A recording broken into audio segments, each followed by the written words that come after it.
안녕하세요. 주택백화점입니다. 지금 시간이 일요일 오후입니다. 오늘 오전에는 저희들 그 주택 시공 현장인 여주를 갔다가 오후에 사무실에 출근해서 영상을 찍습니다. 제목 보시고 관심이 많으신 분들이 있으실 것 같은데요. 최근에 이제 저희들은 최고급 주택 패시브 하우스를 짓고 또 그 바로 밑에 등급인 준 패시브 하우스도 시공을 하지만은 상가라든지 건축 그 비용에 좀 부담을 느끼시는 분들, 예산에 부담을 느끼시는 분들이 좀 주택을 좀 저렴하게 짓고 싶다.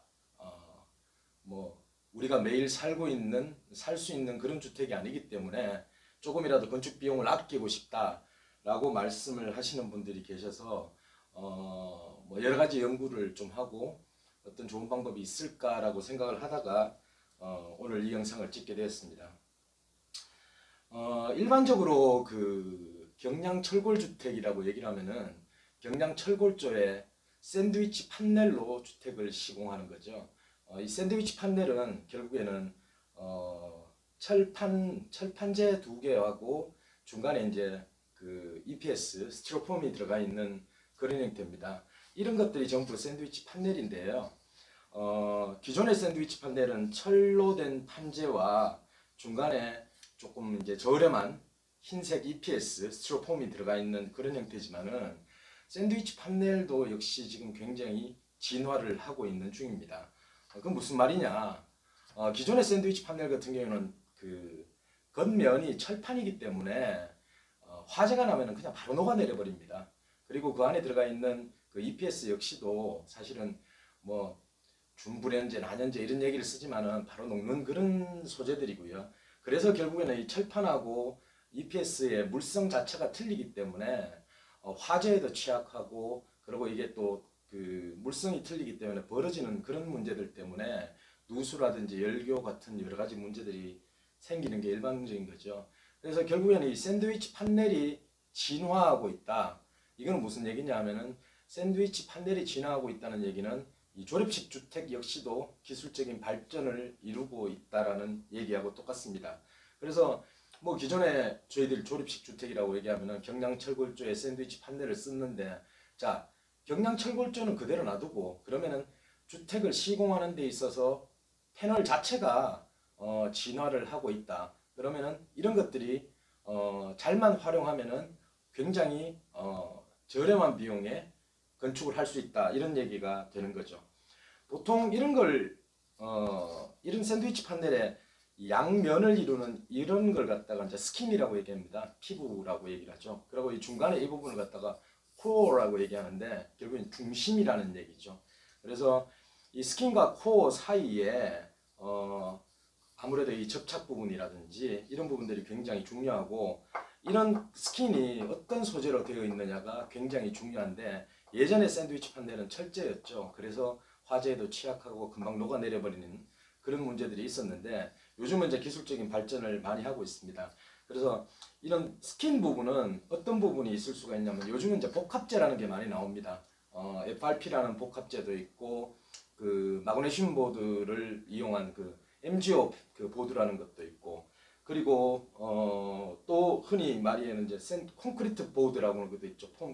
콘크리트를 얇게 이제 그 보드 형식으로 만드는 그런 경우도 있습니다. 그리고 여러 가지 복합재들이 또 굉장히 많이 나오고 있고, 가장 전통적으로 많이 쓰는 건 OSB죠. OSB나 합판 같은 걸 또 많이 쓰고 그렇게 합니다. 그리고 이제 중간에 코어가 되는 단열재 부분은 예전에는 이제 흰색 그 일반적인 스티로폼을 많이 썼는데, 이런 것들이 이제 진화를 해서 압출하는 그 성형으로 해서 만든 XPS라는 것도 있고, 그리고 이제 우레탄 폼을 가지고 이제 성형을 해서 만든 보드들도 있고, 그리고 또 폴리이소시아누레이트라는 사실 그 폴리우레탄하고 비슷한 소재죠. 이런 것들도 있고 굉장히 다양한 단열재들이 나옵니다. 그렇기 때문에 결국은 이제 스킨하고 중간에 코어가 들어가는데, 코어가 바로 단열재고, 그러면 이 스킨하고 코어에 어떤 물성이 가장 비슷하면서도 접착성도 좋고, 그리고 단열 성능이 제일 좋고, 그리고 이게 내구성이 보장이 된다면은 굉장히 좋은 샌드위치 판넬이 될 수가 있을 겁니다. 그래서 결국에는 이 복합재를 쓰게 되면은 기존의 샌드위치 판넬에서 철재를 썼던 거를 복합재가 이제 결국에는 대신하는 거잖아요. 이런 경우에 화재에도 강하고 그리고 이제 습도라든지 이런 것들에도 훨씬 더 강합니다.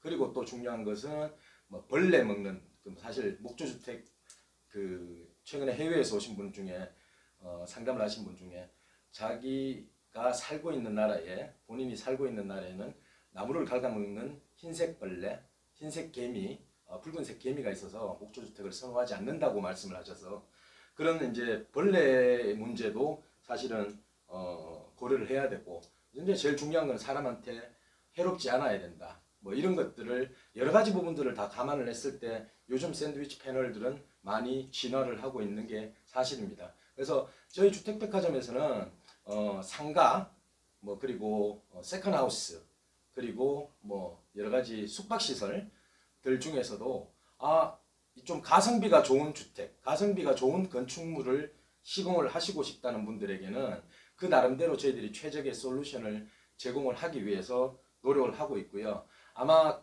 뭐 제가 이 자리에서 건축 비용을 뭐 주택의 구조라든지 창호라든지 이런 것들에 대해서 그런 것에 영향을 받아서 건축 비용은 다 변하기 때문에 건축 비용이 얼마다라고 말씀드리기는 곤란하겠지만은 기존에 이제 좀 타이트한 예산을 가지신 분들에게는 아마 굉장히 만족스러운 건축 비용이 나올 수 있지 않을까라는 생각을 합니다. 그래서 뭐 저희들이 사실 국내 최저 건축 비용을 실현하겠다고 얘기를 하지만은 저희들은 종합 건설사기 때문에 지방에서 조그만하게 이제 직영공사 하시는 분들하고는 분명히 차이가 있습니다. 저희들은 그런 부분에 있어서는 뭐 그분들하고 경쟁할 수 있는 위치에 있는 건 아니고요. 왜냐하면 저희들은 또 그만큼 여러 가지 보험이라든지 이런 부분들에 대해서 비용을 지불해야 되고 종합 건설사로서 또 증권 발행하고 이런 부분들도 해드려야 되기 때문에 그분들하고 비교는 안 되겠지만은 최소한 안심하고 시공하실 수 있는 종합 건설사 중에서는 가장 그래도 그 경쟁력 있는 건축 비용으로 뭐 상가, 숙박시설 그리고 세컨하우스 이런 걸 갖다가 시공해 드릴 수 있지 않겠나라는 생각을 합니다. 그런 부분에 관심이 있으신 분들은 저희들한테 연락을 주시면은 저희들이 이제 최적의 솔루션을 갖다가 제공해 드리도록 하겠습니다. 뭐 철근 콘크리트 주택 시대는 저는 이제 개인적으로 끝나간다고 봅니다. 평당 1,000만 원이 넘어가는 시대고요. 그걸 감당하실 수 있는 부분이 그렇게 많지 않을 거라고 생각합니다. 물론 이제 뭐 목조주택하고 기존의 샌드위치 패널하고 이런 것들에 어느 정도는 차이가 있지만은 또 없는 비용으로 고급 주택을 지을 수는 없는 거잖아요. 뭐 어차피 예산은 빠듯한데 패시브하우스를 지을 수 있는 입장은 안 되니까요. 그래서 가지고 있는 뭐 보유하고 계시는 예산 안에서 어떤 부분을 어떻게 활용하면 최적의 주택을 지을 수 있을지 건축을 하실 수 있을지 그런 것들을 저희 주택백화점에서 도움을 드리도록 하겠습니다. 이번에 저희들이 아마 그 해외 프로젝트가 하나 더 시작이 될 거고 또 꽤나 큰 상가 프로젝트가 하나 시작이 되는데 거기에도 이런 기술들을 다 적용을 해서 건축주분들께서 조금이라도 비용에 대해서 부담을 덜 느끼실 수 있도록 그렇게 해드리려고 저희들이 연구를 하고 있습니다. 그래서 뭐 비용에 너무 큰 부담이 되시는 분들 건축을 해야 되는데 지금 건축 비용이 너무 높아서 기다려야 되느냐 말아야 되느냐 이렇게 고민하시는 분들은 지금이라도 바로 저희 주택백화점 연락 주시면은 저희들이 거기에 대해서 해결책을 찾아드리도록 하겠습니다. 감사합니다.